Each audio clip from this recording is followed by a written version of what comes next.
దేవుని నామానికి వందనాలు.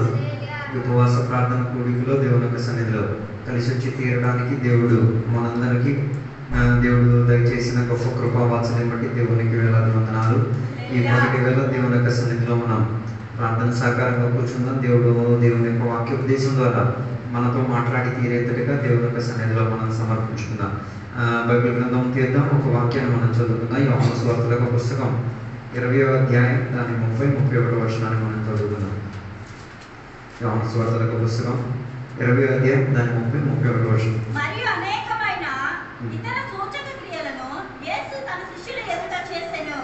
అవి ఈ గ్రంథమందు రాయబడి ఉండలేదు గాని యేసు దేవుని కుమారుడైన క్రీస్తు అని మీరు నమ్మునట్లును నమ్మి ఆయన నామమందు జీవం పొందినట్లును ఇవి రాయబడెను. ఇక్కడ చదివిన వాక్య భాగంలో యేసుక్రీస్తు వారి గురించి ఎందుకు బైబిల్లో రాయబడి ఉన్నది, దాని గురించి దేవుడు ఒక సూచనను మనకు బయలుపరిచినట్టుగా మనకు అక్కడ కనబడుతున్నది. చాలా మందికి ఇప్పుడు కూడా తెలియట్లేదు ఎందుకు యేసయ్య గురించి బైబిల్లో రాయబడి ఉన్నది. దాని గురించి చాలా మంది దేవుని బిడ్డలకి అవగాహన లేదు. ఆ అవగాహన లేకపోవడం వలన దేవుడు యేసయ్యతో ఉన్న అనుబంధంలో దేవుని బిడ్డలు ఏం చేయట్లేదు. ప్రయాణం అయితే తీరేంతటిగా ఉన్న ప్రయాణం సరైన రీతిగా లేదు. బైబిల్ మనం చదివినప్పుడు యేసయ్య గురించి ఉన్న వర్ణన మనకి కొత్త నిబంధనలోనే మనకు అధికంగా కనబడతాయి. పాత నిబంధనలో మనకి యేసయ్య గురించి ఉన్న వర్ణన మనకు అధికంగా ఏమై తీరదు, కనబడి తీరడం కాదు, అది ఆత్మీకంగా ఎదిగిన వారికి మాత్రమే అది కనబడి తీరేది. అందుకే అక్కడ మనం చదివిన వాక్య భాగంలో మనం చదివేటప్పుడు మనం చూసిన ఒక మాట, ధర్మశాస్త్ర గ్రంథంలో కూడా యేసయ్య గురించి రాయబడి ఉన్నది, కీర్తనలో కూడా యేసయ్య గురించి రాయబడి ఉన్నది, ప్రవక్తల గ్రంథంలో కూడా యేసయ్య గురించి రాయబడినది, సువార్తలలో కూడా యేసయ్య గురించి రాయబడి ఉన్నది. అదే రీతిగా పత్రికల్లో కూడా యేసయ్య గురించి రాయబడినది. యేసయ్య గురించి రాయబడలేని ఒక చోటు కూడా బైబిల్లో లేదు. దానికి గొప్ప విషయం ఏంటిది అంటే అది కనిపెట్టుకు తీరేంతటి ఉన్న ఆత్మీక స్థితిగతి నీకు ఉందా లేదా అన్నది పరిశోధించుకు తీరాలి. గొప్ప ఆశ్చర్యం కలిగిన మాట ఏంటిదంటే యేసయ్యతో 3.5 సంవత్సరాలు యేసయ్యతో తిరిగి పరిచర్య చూచి, పరిచర్య అనుభవించి, పరిచర్యలో ఉన్న అన్ని శ్రేష్టతను తెలుసుకు తీరి కూడా వాక్యం గురించి యేసయ్య గురించి అవగాహన లేకుండా ఉన్న శిష్యుడుగా ఉన్నట్టుగా మనకి కనబడి తీరుతున్నది. దాని అర్థం నువ్వు చర్చికి వచ్చావు 3 సంవత్సరాలు కాదు, 30 సంవత్సరాలు కాదు, చర్చికి వచ్చినందుకు నీకు యేసయ్య గురించి మంచి అవగాహన వచ్చేస్తుందని నేను చెప్పలేదు. ఆ అవగాహన రావాలంటే దేవుడు నీకు సహాయం చేసి తీరాలి. అదే రీతిగా నీకు మనసు కలిగి ఉండి తీరాలి యేసయ్య గురించి తెలుసుకు తీరడానికి. లేకపోతే ఉట్టిగా అన్ని దేవుళ్ళ మధ్య యేసయ్య కూడా ఒక దేవుడిగా మారిపోయి తీరుతాడు.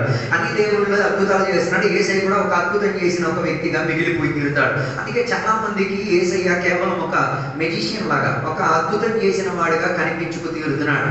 అద్భుతాలు మాత్రం చాలా అంతటిగా ఉన్నట్టుగా, అద్భుతాలు తప్ప ఇంకే దేనికి యేసయ్యను ఉపయోగించలేని ఒక స్థాయిలోకి చాలా మంది యొక్క విశ్వాసం గతించిపోయేలేనాయి. అందుకే దేవుని యొక్క బిడ్డలారా, అందుకే ఈ కాలంలో అలా కాకుండా అధికంగా యేసయ్యను తెలుసుకు తీరేంతటిగా మనకేం కావాలి, దేవుడు ఇచ్చిన పరిశుద్ధాత్మ శక్తి మనకి కావాలి. అందుకే పరిశుద్ధాత్మ శక్తి మనకి లేకపోతే యేసయ్య గురించో తండ్రి అయిన దేవుని గురించున్న ఏ రీతి కలిగిన అనుబంధం నీకు తెలుసుంటే ఒక ప్రయత్నం జరిగి ఉండి తీరదు. అందుకే ఇక్కడ చదివిన వాక్యంలో మనం చూడగలిగి తీరా యేసయ్య గురించి బైబిల్లో రాయబడి ఉండి తీరడానికి కారణం ఏంటిది అంటే దాని 30వ వచనం చదివితే చెప్పగలిగిన ఒక మాట,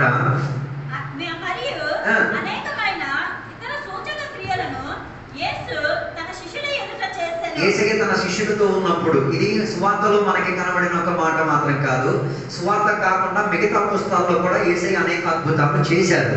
అది శిష్యులు మాత్రం ఏం చేశారు, దానిని తెలియపరిచినట్టుగా ఇక్కడ చదివినప్పుడు మనకి కనబడి తీరుతున్నది. మొత్తం బైబిల్ గ్రంథంలో దేవుడు చేసిన బోల్డ్ సూచనలు ఉన్నాయి. ఆ సూచనలన్నీ మనకు ఒక్క విషయంలోకి తీసుకొచ్చేది. ఎక్కడికి తీసుకొచ్చేది? విశ్వాసం. ఎవరెందున్న విశ్వాసం? యేసయ్య మెస్సయ్య అన్నదానికి ఉన్న విశ్వాసం.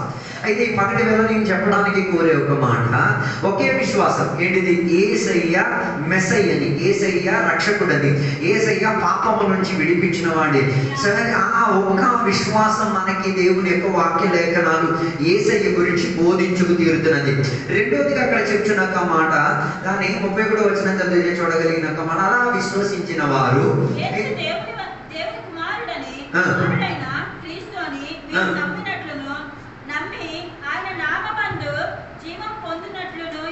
తెలుగులో తెలుగులో అక్కడ జీవం అని రాస్తుంది, ఇంగ్లీష్లో అది నిత్య జీవం. నిత్య జీవం గురించి బోధించి తీరడానికి యేసయ్యను నమ్ముకు తీరాలి. దాని అర్థం యేసయ్యను విశ్వసించలేకపోతే మనకేం దొరకదు, నిత్య జీవం అన్నది దొరికి తీరదు. ఈ పగటి వేళ ఈ వాక్య పరిచర్య ద్వారా మీరే వివేచించుకు తీరాలి. నువ్వు నిజంగా యేసయ్యనే వెంబడిస్తున్నావా లేక ఇంకెవరిని వెంబడించి తీరుతున్నావా అన్నది నీకు పరిశోధనలోకి వచ్చి తీరాలి. అయితే ఇక్కడ చదివిన వాక్య భాగంలో 2 మాటలు ప్రార్థన, యేసయ్య మెస్సయ్యని, రెండోది యేసయ్య దేవుని యొక్క కుమారుడని, మూడోది యేసయ్య నిత్య జీవం ఇచ్చుచున్నవాడని. ఈ విషయమే మనకి విశ్వాసముగా మనం ఏం చేయాలి, విశ్వసించేటట్టుగా ఉండి తీరాలి. చాలా మంది అనుకుంటున్నారు యేసయ్యని దేవుడిగా అంగీకరించేది కేవలం రోగం పోవడానికి లేకపోతే ఏదైనా అప్పులు తీరడానికి అనుకోకూడదు. ఈ లోకములో ఉన్నది ఏదో సంపాదించడానికి కాదు యేసయ్యని నమ్ముకు తీరేది. ఈ లోకంలో ఏదైనా సుఖ సౌకర్యాలు పొందుకు తీరడం అవన్నీ బోనస్ కింద నీకు దొరికి తీరొచ్చు. అది కాకూడదు మన జీవిత గమ్యం. మన జీవిత గమ్యం ఏమై ఉండి తీరాలి, నిత్య జీవానికి ఉన్న ఓహరి, ఓ వారసత్వం మనకి జీవముగా మారి తీరాలి. అందుకే అక్కడ చెప్పిన మాట యేసయ్య మనకేమై తీరాలి, మెస్సయ్యగా మారి తీరాలి. పాత నిబంధన గ్రంథములో మనం చదవగలిగి తీరినప్పుడు ఆదికాండం మొదలైన దగ్గర నుంచి మనకి మెస్సయ్య గురించి ఉన్న సందేశం మనకి కనబడుతున్నది. ఆదికాండం 3:15 ప్రకారంగా మనం చూడగలిగి తీరితే స్త్రీ యొక్క సంతానం జన్మింపబడి తీరుతుంది, ఆమె ద్వారా మెస్సయ్య జన్మించబడి తీరుతుందన్న సందేశాన్ని దేవుడు అక్కడ బయటపరిచినట్టుగా మనకి కనబడుతున్నది. దాని అర్థం ఇశ్రాయేలీయులు ఎవరి కొరకు ఎదురు చూసుకొని ఉండేవారు, మెస్సయ్య కొరకు ఎదురు చూసుకొని ఉండేవారు. మెస్సయ్య అన్న పదానికి అర్థం అభిషిక్తుడని చెప్పొచ్చు, దేవుని కొరకు ఏర్పరచబడిన వాడని చెప్పొచ్చు, దేవుని కొరకు ఎన్నికపరిచిన వాడని చెప్పి తీరచ్చు. దాని అర్థం పాత నిబంధనలో కూడా రక్షణకున్న ప్రణాళిక యేసయ్య ద్వారానే ఉండేది, కొత్త నిబంధనలో కూడా యేసయ్య ద్వారానే ఉండి తీరేది. అలాగే తీరితే దానిని మీరు ఎంత మాత్రం నమ్మి తీరుతున్నారు, ఎంత మాత్రం నిత్య జీవాన్ని పొందుకు తీరుతున్నా ఈ పగటి వేళ ఒకసారి పరిశోధించుకు తీరాలి. అందుకే బైబిల్ మనకి బోధించి తీరేమాక రోమా పత్రిక 10వ అధ్యాయం 17వ వచనాన్ని మనం చదివేటప్పుడు అక్కడ దేవుని యొక్క వాక్యం చెప్పుచున్నది, ఎవరు దేవుని యొక్క వాక్యాన్ని విశ్వసించి తీరుతారు, ఎవరు దేవుని యొక్క వాక్యాన్ని అంగీకరించి తీరుతారు వారు. చదవండి ఒకసారి రోమా పత్రిక 10:17వ వచనం, 10వ అధ్యాయం 17వ వచనం.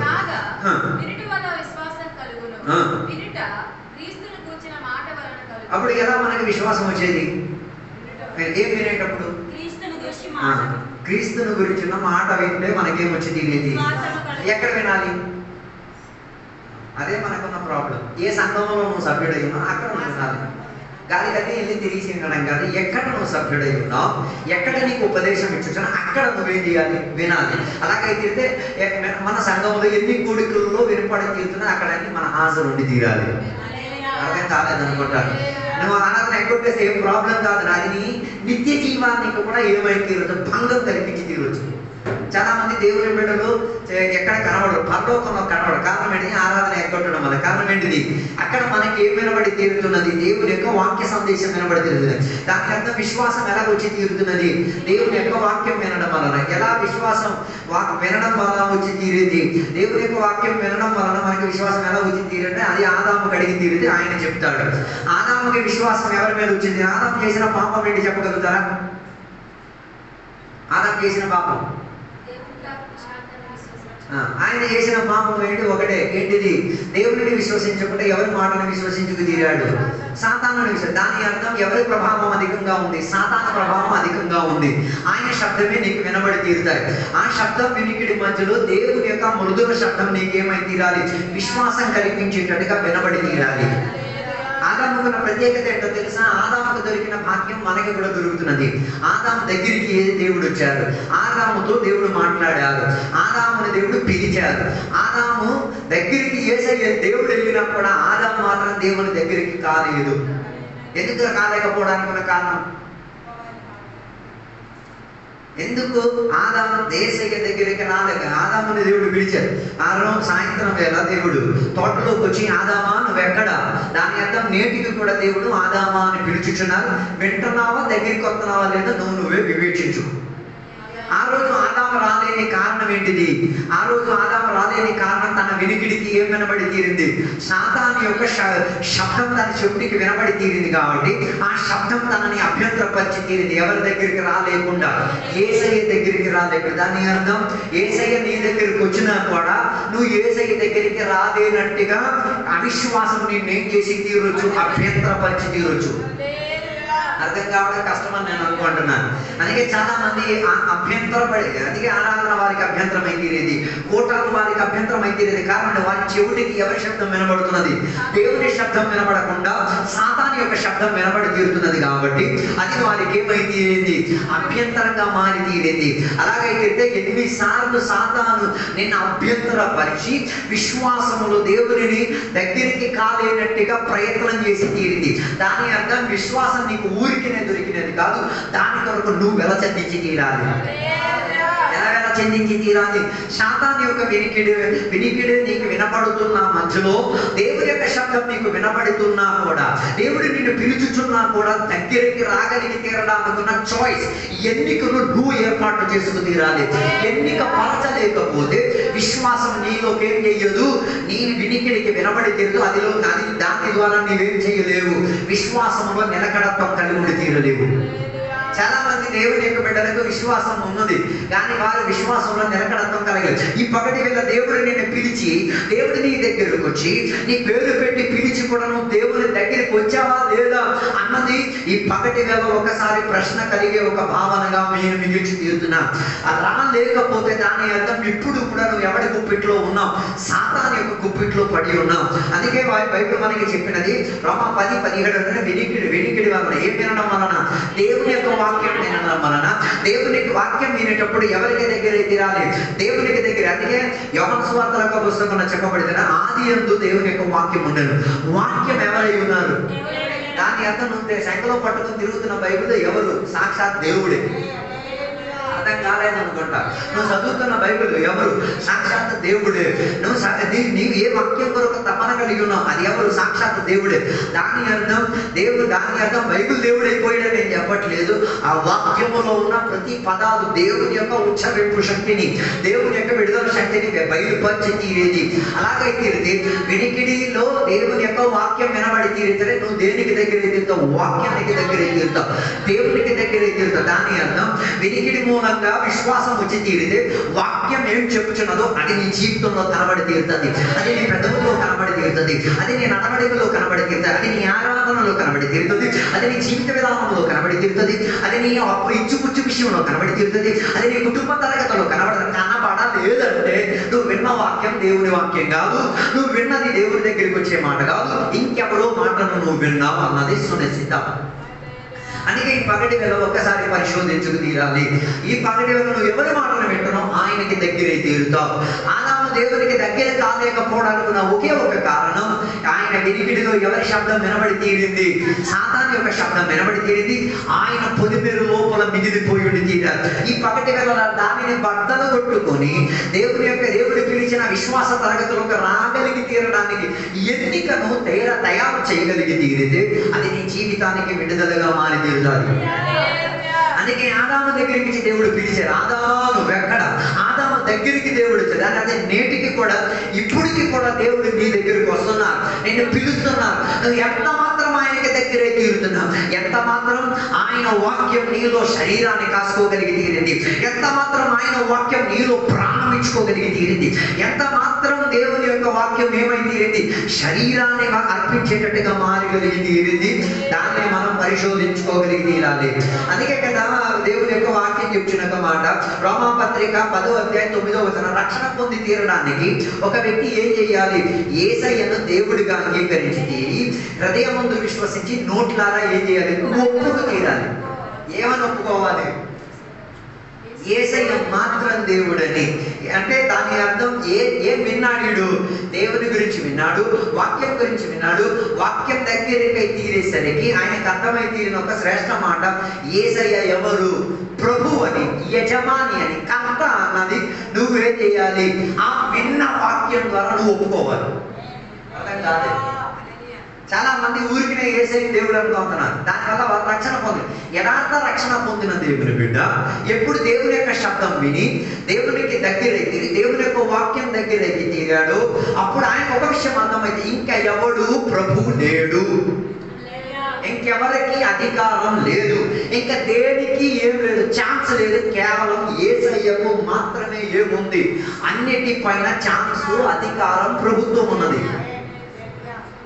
దాని అర్థం మరి ఇంకొక నిర్ణయం లేదు, ఇంకొక కుర్చీ లేదు, ఒకే కుర్చీ ఉన్నది. ఆ కుర్చీ ఎవరి కుర్చీ? యేసయ్య సింహాసనం అని చెప్పుకు తిరుగుచు. దాని అర్థం ఎప్పుడు నువ్వు అంగీకరిస్తున్నావు యేసయ్య దేవుడిని, యేసయ్య ఎప్పుడు నువ్వు వాక్యం విన్నావు, ఎప్పుడు నువ్వు వాక్యానికి దగ్గరావు, ఎప్పుడు నువ్వు యేసయ్యను పోల్చుకు తీరా, అప్పుడు నువ్వు ఒప్పుకుంటున్నావు నా జీవితంలో ఇంకా ఎవరు ప్రభువు లేరు, యేసయ్య మాత్రం ప్రభు అన్నది. రెండు చోట్ల నువ్వు ఒప్పుకో తీరాలి. ఒకటి హృదయమును నువ్వు విశ్వసించి తీరాలి, రెండోది నోటుగా ఒప్పుకు తీరాలి. హృదయంలో విశ్వసించి తీరడానికి ఉన్న కారణం ఏంటిది? హృదయం అన్నిటికన్నా గౌరవకరమైనది. అలాగైతే హృదయంలో నువ్వు ప్రింట్ చేసుకోవాలి, ఏమని? యేసయ్య మాత్రమే నాలో ప్రభుత్వం ఉన్నది, యేసయ్యకు మాత్రమే నాలో చోటు ఉన్నది, యేసయ్య కొరకు మాత్రమే ఈ శరీరం ఉన్నది, యేసయ్య కొరకు మాత్రమే ఈ ప్రాణాత్మ సిద్ధపడి ఉన్నది, యేసయ్య కొరకు మాత్రమే ఈ శరీరం దాహం చేతి తీరేది, యేసయ్య కొరకు మాత్రమే శరీరం సిలువ వేయడానికి రెడీ అయి ఉంది, యేసయ్య కొరకు మాత్రమే ఈ శరీరం వివాహం చేసేది, యేసయ్య కోసం మాత్రమే ఈ శరీరం ఏం చేసేది? సంపాదించేది. యేసయ్య కోసం మాత్రమే ఈ శరీరమే పిల్లలను కని తీరేది. యేసయ్య కోసం మాత్రమే ఈ శరీరమే ఏదైనా పని చేసి తీరేది. అర్థం కాలేదనుకుంటారు. అందుకే చాలా మందికి ఇది అర్థం కాకపోవడం వలనే వారు యేసయ్యను ప్రభు అనుకొని యేసయ్యకున్న ప్రభుత్వాన్ని ఇచ్చుకు తీరలేకపోతున్నారు. యేసయ్య ప్రభు కాలేకపోతే నీలో ఉన్న ప్రభుత్వం ఎవరు తీసుకుంటారు? యేసయ్యకు బదులున్న సాతాను తీసుకెళ్లి తీరుతారు. అందుకే యేసయ్య ఒకడు హృదయంలో ఆయన విశ్వసించి తీరితే దాని అర్థం తన జీవితంలో ఇంకెవరికి చోటు లేదు, సాతానుకు చోటు లేదు, లోక సాంప్రదాయానికి చోటు లేదు, వ్యవస్థకి లేదు, కుల వ్యవస్థకి లేదు, మన మనుషులకు లేదు, కుటుంబానికి లేదు, ఎప్పటికీ లేదు. ఒక్కడికే ఛాన్స్, ఎవరికి? యేసయ్యకు మాత్రం. అలాగైతే తీరితే నీ కుటుంబం యేసయ్యను ప్రతిబింబిస్తుంది, నీ వివాహం పరిశుద్ధ వివాహంగా ప్రతిబింబిస్తుంది. అర్థం కాదు. కొందరు ఇప్పుడు కూడా పరిశుద్ధ వివాహం చేసుకోలేదు, యేసయ్యను నమ్ముకున్నారు, పర్వతం ఎంత లేదు, మీరే వివేచించుకోండి, నాకు దాంతో సంబంధం, నేను మాత్రం బోధించేది వాడిని, మీరు దాన్ని ఏం చేసుకోవాలి? క్రమపరచుకు తీరాలి. పరిశుద్ధ వివాహం గురించి బైబిల్ చెప్పేది, పరిశుద్ధ వివాహములో ఎవరెవరు ఉండాలి? పరిశుద్ధత దేవుని కలిగి దేవుని యొక్క సాన్నిధ్యత ఉండి తీరాలి. రెండోది పరిశుద్ధ వివాహానికి ఏముండి తీరాలి? సాక్షులు ఉండి తీరాలి. ఎవరు సాక్షులు? దేవదూతలు సాక్షిగా ఉండి తీరాలి. మూడో సాక్షిగా ఎవరు? సంఘం సాక్షిగా ఉండేది. దానిని పరిశుద్ధ వివాహం అంటే అని చెప్పి తీరుతారు. అలా చెయ్యలేకపోతే నువ్వు పరలోకానికి వెళ్తావో లేదో నువ్వే వివేచించుకో. దేవుడు నీకు మనసాక్షి ఇచ్చాడు, దేవుడు నీకు మానవత్వం ఇచ్చాడు, దేవుడు నీకు వాక్యం ఇచ్చాడు, దానిలో గురించి నువ్వే వివేచించుకు తీరు. అందుకే చాలా మంది ఇప్పుడు కూడా పరిశుద్ధ వివాహానికి అంకితం కాదు. యేసయ్య దేవుడు అన్నారు, కానీ వివాహ జీవితంలోకి వచ్చినప్పుడు అది సాతాను అభ్యంతరపరిచి చెప్పే మాట, నువ్వు పరలోక గడపెక్కడానికి నేను ఎవరు కారణం ఏంటి? వివాహం అన్న ప్రక్రియకు నువ్వేమై ఉన్నావు? మోసపోయి ఉన్నావు. ఎక్కడ నీ దేవుడి వాక్యం అనుసరించి ఎవరు? యేసయ్య కాదు ప్రభు, లోక సాంప్రదాయమే ప్రభు. అందుకే నిన్ను పరలోకానికి విడిచిపెట్టే ఛాన్స్ లేదని సాతాను అభ్యంతరపరిచి తీరుతాడు. అందుకే నీ ప్రభుత్వాన్ని ముందు నీ హృదయంలో స్థిరపరిచి తీరాలి. ప్రభుత్వాన్ని హృదయాన్ని స్థిరపరిచిన దానిని నీ నోటిలారా నీవే చేయాలి, ఒప్పుకు తీరాలి. నోట్లో చెప్పే మాటకున్న ప్రత్యేకత ఏంటో తెలుసా? ఆ మాటకున్న ప్రత్యేకత అది ఒప్పందం చేసే ఒక మాట. అందుకే కదా వివాహ కార్యక్రమంలో ఉడంబడిక చేసే చర్యలో ఇరు పక్షములో ఉన్న ఆడది మగది ఇరువురు కూడా నోటితోనే ఏం చేసేది? వారి ఉడంబడికను ప్రస్తావించుకు తీరేది. దాని అర్థం నువ్వు నోటితో ఏ ఒప్పుకు తీరుతున్నావు? ఇక ఈ పెదవులతో దేవునికి మాత్రమే పలికి తీరేది, దేవుని కొరకు మాత్రమే జీవించి తీరేది, యేసయ్యకు మాత్రమే ఈ శరీరం అంతటికి ఏముంది? అధికారం ఉందన్నది నువ్వేం చేస్తున్నావు? దేవుని సమక్షంలో ఒక అగ్రిమెంట్ డీల్ చేసుకుంటున్నావు. అర్థం కాదు. దేవుని సన్నిధిలో అలాంటి ఒక అగ్రిమెంట్ చేసిన ఒక వ్యక్తి ఏ ప్రస్తావిస్తున్నాడు? దేవా, ఇందులోంచి మరి నేను తప్పుకునే ఛాన్స్ లేదు. అందుకే రక్షణ పొందిన తర్వాత నాకు ఇచ్చి నచ్చలేదు, పాస్టర్ గారు నచ్చలేదు, వాక్యం నచ్చలేదు, నాకు ఈ పాస్టర్ గారు వద్దు, వేరే అలాంటిది ఛాన్సే లేదు, వెనక్కి వెళ్ళే ఛాన్స్ లేదు. ఒక్కసారి దీనికి చెయ్యి ఎత్తేస్తే ఇంకా ముందుకు వెళ్ళడమే, వెనక్కి వెళ్ళే ఏం లేదు, గీయర్ లేదే లేదు. ఒకవేళ వెనక్కి వెళ్ళి తీరితే దానికి ఉన్న ఘోర స్థాయి వర్ణించలేని దానికన్నా ఘోరాతి ఘోరం. అందుకే నేను చెప్పినామనుకున్న ఉద్దేశం, యేసయ్యను ప్రభువుగా అంగీకరించి తీరితే తన ప్రభుత్వమేనా నీ కుటుంబంలో వేలాడేది, తన ప్రభుత్వమేనా నీ వివాహంలో కనబడి తీరేది, తన ప్రభుత్వమేనా నీ ఆరాధనలో కనబడి తీరేది, తన ప్రభుత్వమేనా నీ జీవిత విధానంలో కనబడదు. లేక ఊరికినే మాయా మాటలు చెప్పి యేసయ్య ప్రభు అని చెప్పి వెళ్తున్నావు అంటే దాని అర్థం నువ్వు ఇంకా రక్షణ పొందలేదని అర్థం. 90% మంది దేవుని యొక్క బిడ్డలు రక్షణ పొందేరన్న పేరుకే ఏం లేదు. యేసయ్యకు ఉన్న ప్రభుత్వం లేదు. యేసయ్య అన్న ప్రభుత్వం వచ్చి తీరితే నువ్వు అన్న భావం చచ్చి తీరుతుంది. నీతిమంతుడు స్వయం నీతిమంతత్వం చచ్చి తీరుతుంది. గర్వం అన్నది చచ్చి తీరుతుంది. అలాగైతే నీ శరీరానికి నువ్వే చేసి తీరుతావు, సిలువ వేసి తీరడానికి ప్రయత్నం చేసి తీరుతావు. అది యేసు ప్రభుత్వం ఉండడం వలనే. అందుకే కదా దేవుని యొక్క వాక్యం చెప్పేది, గలాత్య పత్రిక చెప్పింది శారీరక క్రియలన్నా ఏమనగా అని చెప్పి ఒక లిస్ట్ అంతా చెప్పే కారణం ఏంటిదంటే ఆ శారీరక క్రియ యేసయ్య ప్రభుత్వం చేసిన శరీరంలో ఏం చేయదు, ప్రభుత్వం తీసుకోదు. అందుకే దాని కింద బైబిల్ చెప్పే మాట ఆత్మ ఫలం అనగా 9 రాయబడి ఉన్నది. దాని అర్థం శారీరక క్రియలో ప్రభుత్వ యేసయ్య దేవుడిగా తీసుకోగలిగి తీరితే ఆ శరీరం ఏం కలిగేది, ఆత్మ ఫలాన్ని ఇచ్చుకోగలిగి తీరేది, ఆత్మ ఫలంలో సొంతపడి తీరగలిగేది. అలాగైతే ఈ పగటి వేళ ఇంటికి వెళ్ళి శారీరక క్రియలు ఉన్నాయా లేదా గోడ మీద ఒక పేపర్ రాసేసుకొని ఉన్నాయా లేదా అన్నది మీరే వివేచించుకొని బాగుపడాలంటే నరుక్కొని బాగు చేసుకోండి. లేదు ఇలాగే గతించుకోవాలంటే మీ ఇష్టం, మీ కష్టం, నాకు దానితో సంబంధం లేదు. ఆత్మప్రియులు ఆత్మలో ఏం చేయాలి, ఆ సంపాదించుకునే ఫలముగా మారి తీరడానికి ప్రయత్నమై ఉండి తీరాలి. అందుకే నేను చెప్పినామనుకున్న ఉద్దేశం యేసయ్యకున్న ప్రభుత్వం కనబడి తీరాలి. దానికి ఇంకా బాగా మనం చదవగలిగి తీరితే నిజంగా యేసయ్య ప్రభుత్వం చేసుకు తీరుతున్నాడా లేదా అన్నది లోకాసువార్తల పుస్తకం 6వ అధ్యాయం 46వ వచనం నుంచి 49వ వచనం వరకు చదివినప్పుడు కొంతమంది దేవుని యొక్క బిడ్డలు కూడా ఇదే అలవాటును కొనసాగించుకుని యేసయ్య దేవుడు అని చెప్పి మాటకి ఇదే మాట చెప్తారు. చదవండి ఆ మాట వినండి. నేను చెప్పు మాటల ప్రకారం మీరు చేయక ప్రభువా ప్రభువా అని నన్ను పిలుచుట ఎందుకు? నా యొద్దకు వచ్చి నా మాటలు విని వాటి చొప్పున చేయి ప్రతి వాడును ఎవరి పోలి ఉండునో మీకు తెలియజేయును. 90% మంది దేవుని బిడ్డలు ఆరాధనకు వచ్చి చేసే పని ఇదే. ఏంటిది? ప్రభువా ప్రభువా అని పిలవడమే తప్ప ఏం లేదు.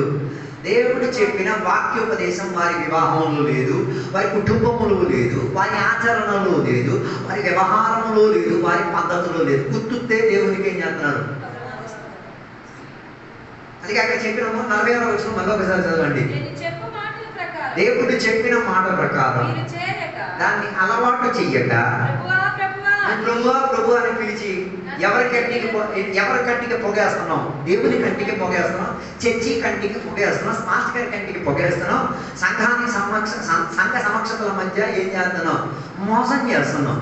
గుర్తునే ప్రభువా ప్రభు అని పిలిచేది. ప్రభువా ప్రభు అని పిలిచిన వాడు దేనిని పాటిస్తాడు? దేవుని యొక్క వాక్యాన్ని ఏం చేశాడు? పాటించేటట్టుగా మార్చుకునే పద్ధతి ఉండి తీరుతాడు. అందుకే దాని 47వ వచనం చెప్తున్న మాట, నా దగ్గర వచ్చి విని.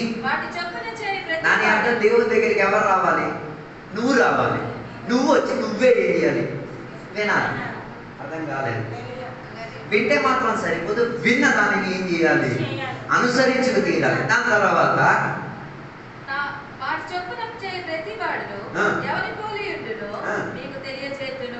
వాడి ఇల్లు కట్టవలనని ఉండి లోతుగా త్రవ్వి బండ మీద పునాది వేసిన వాని పోలి ఉండును. వరద వచ్చి ప్రవాహము ఆ ఇంటి మీద వడిగా కొట్టినను అది బాగుగా కట్టబడినందున దాన్ని కదిలింపలేకపోయాను. అయితే నా మాటలు వినియు చేయని వాడు పునాది వేయక నేల మీద ఇల్లు కట్టిన వాడిని పోలి ఉండును. ప్రవాహము దాని మీద వడిగా కొట్టగానే అది కూలి పడెను. ఆ ఇంటి పాడు గొప్పదని చెప్పాను. దాని అర్థం చాలా మంది ప్రభువా ప్రభువా ప్రభువా అని పిలిచి వారు కట్టే కట్టుదల ఏమై తీరుతున్నది? పడగొట్టి తీరేటట్టుగా మారి తీరుతున్నది. ఇక్కడ ప్రభువా ప్రభువా అని పిలిచి దేవుని యొక్క వాక్యానికి తెలుసుకు తీరడానికి దేవుని దగ్గరికి వచ్చి దేవుని యొక్క వాక్యం విని అనుసరించిన వాడు ఆయన ఎటువంటి వాడు? ఆయన బండరాతి పైన ఏం చేసుకున్నట్టు ఇల్లు కట్టుకుని ఆ ఇల్లు కూడా ఎలా కట్టాడు? అతి లోతుగా తవ్వి దానికి మంచి పునాది వేశాడు. దాని అర్థం మన విశ్వాస జీవితంలో పునాది వేయబడి తీరడానికి పునాదిగా ఉన్నవాడు ఎవరు? సాక్షాత్ యేసుక్రీస్తు వారే. యేసుక్రీస్తు వారే. అందుకే సువార్తలో మనకి కనబడేది యేసుక్రీస్తు వారు జన్మించారు. తన జన్మ ప్రత్యేకత కలిగిన జన్మ. ఏ జన్మ? తన జన్మలో ఉన్న ప్రత్యేకత ఏంటిదంటే ఆయన జన్మకాల తరగతిలో వాక్యం సెలవిచ్చిన మాట. ఆయన జన్మ ఎలా జరిగి తీరింది? పరిశుద్ధాత్మ దేవుని యొక్క శక్తియు, అదే రీతిగా అత్యున్నత దేవుని యొక్క శక్తియే కమ్ముకోవడం, రెండు శక్తుల మూలంగా తనకేమై తీరింది? జన్మ జరిగి తీరింది. అందులో ఎవరి పాత్ర లేదు.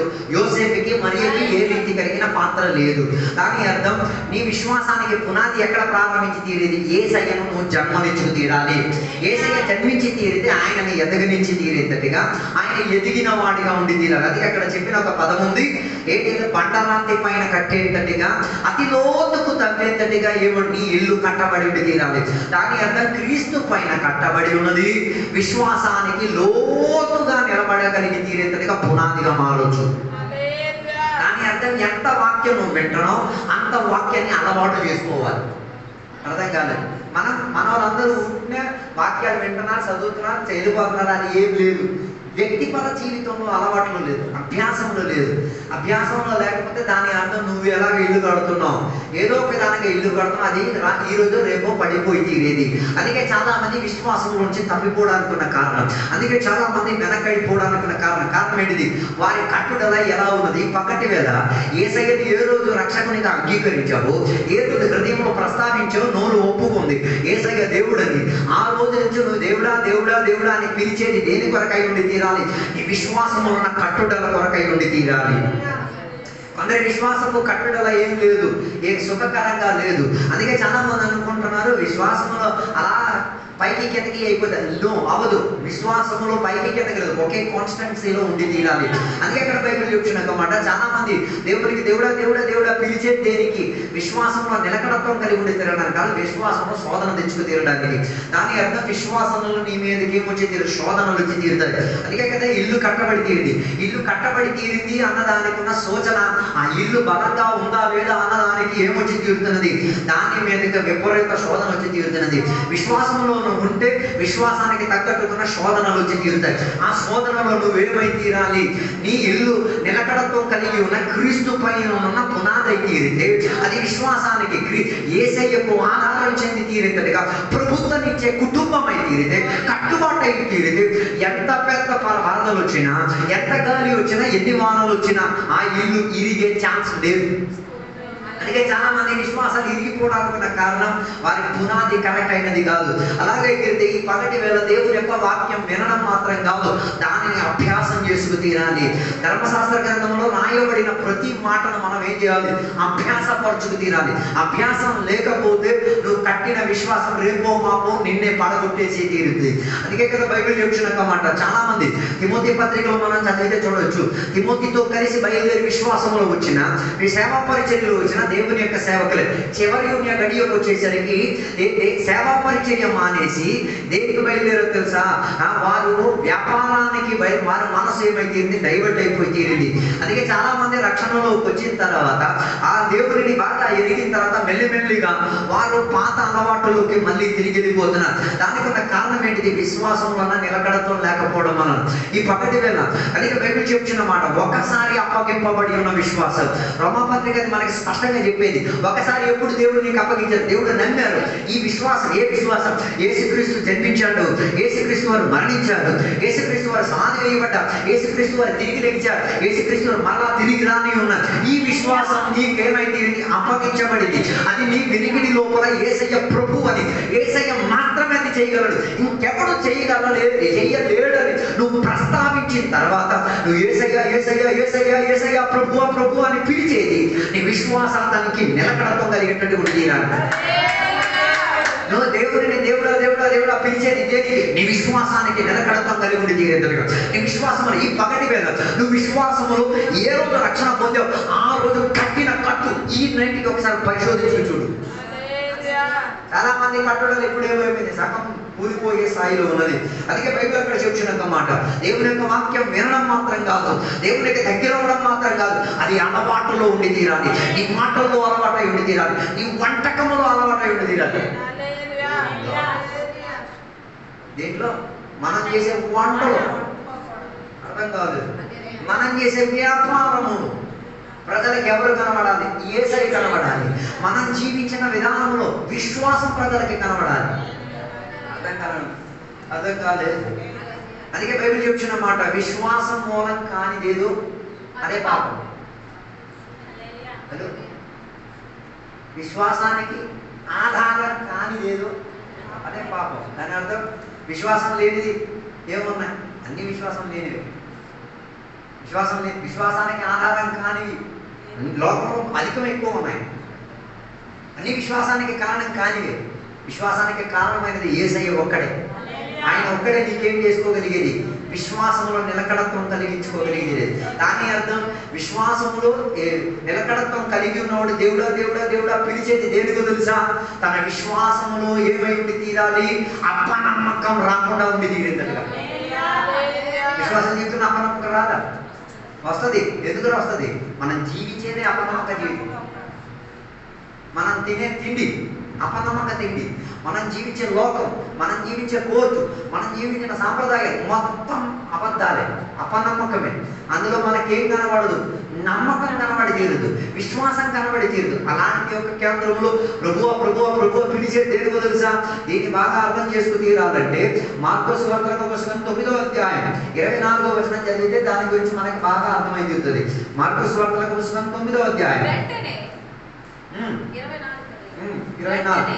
ఆ చిన్నవాని తండ్రి, నమ్ముచున్నాను, నాకు అపనమ్మకం ఉండకుండా సహాయం చేయమని బిగ్గరగా చెప్పాను. ఒక తండ్రి వచ్చి యేసయ్య దగ్గరికి వచ్చి చెప్తున్న మాట ఏంటో తెలుసా? నా అపనమ్మకం ఏం చేయాలి? ఎందుకు? ఆయన జీవించిన లోకం అపనమ్మకానికి చెందిన లోకం. మీరు ఎప్పుడైనా పట్టించుకున్నారు? ఎందుకు శరీరంలో రోగం వచ్చున్నది? శరీరంలో రోగం ఎందుకు వస్తున్నది? ఇప్పుడు ఆలోచించారు ఎప్పుడైనా? ఆలోచించండి. శరీరంలో రోగం రావడానికి కారణం ఏంటిది? శరీరంలోకి రోగం రావడానికి 3 కారణాలు ఉన్నాయి. ఒకటి సాతాను శక్తి కావచ్చు, రెండోది శారీరక స్థితిగతుల్లో ఏం లేదు, జరగాల్సిన ప్రక్రియ సమంగా జరగకపోవడం, మూడోది వాతావరణం ఏం చేయొచ్చు, నీకు శారీరక రోగం తెచ్చుకు తీరవచ్చు. దాని అర్థం శరీరంలో రోగం రావడానికి 3 కారణం. ఈ 3 కారణాలు ఏదో ఏ కారణం కూడా నిన్ను రోగిగా ఏం చేయొచ్చు, మార్చి తీరొచ్చు. దాని అర్థం మనం ఎప్పుడు ఆదాము హవ్వలు రోగిగా మారింది, ఏ రోజు వారు అపనమ్మకం చెందారో ఆ రోజు రోగం వచ్చేసింది శరీరంలో. అర్థం కాలేదు.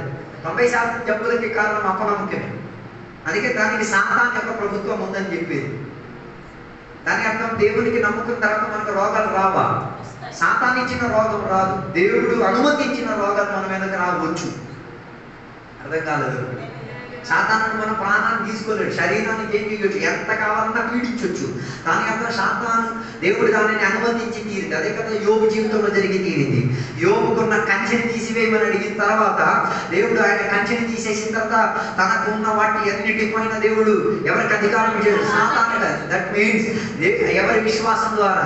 యోబు యొక్క విశ్వాసం పరిశోధన కలిగి తీరేటట్టుగా దేవుడు నమ్మారు. ఇచ్చేసిన ఈడు దేవుడిని దూషించడు, ఈయన దేవుని యొక్క విశ్వాసం విడిచిపెట్టి తీరడు. ఓకే, యోగులో కొన్ని పొరపాట్లు ఉన్నాయి, కానీ దేవుని పట్ల ఉన్న తీర్చినంత ఏం చేయలేదు, విడిచిపెట్టి తీరలేదు. అందుకే నేను చెప్పి రావడానుకున్న ఉద్దేశం, ఈ చిన్నవాడిని తండ్రి వచ్చి చెప్పినట్లా మనం చెప్పాలి, దేవా నా విశ్వాసాన్ని ఏం చేయాలి, పెంచుము దేవా. కారణం ఏంటి? నేను జీవించిన లోకం, నాకున్న చుట్టాలు, నాకున్న బంధురికం, నాకున్న సంప్రదాయం, నాకున్న లోకం మొత్తం దేనిని వార్తలు చాటించేది, అపనమ్మకాన్ని వార్త చేసేది, అపనమ్మకాన్ని చెందించేది, దేవునికి దగ్గరికి రానియలేది. అలాంటి వాతావరణంలో నాకు విశ్వాసం నీవే ఇచ్చి తీరాలి, నా విశ్వాసాన్ని నీవే ఏం చేసుకు తీరాలి, బలపరచుకు తీరాలి. అందుకే కదా శిష్యులకు కూడా అదే మాట. లూకాసు వార్త 17:5వ అధ్యాయంలో శిష్యుడు కూడా యేసయ్య దగ్గరికి వచ్చే, దేవా మా విశ్వాసాన్ని కాస్త ఏం చేయండి, పెంచనివ్వండి.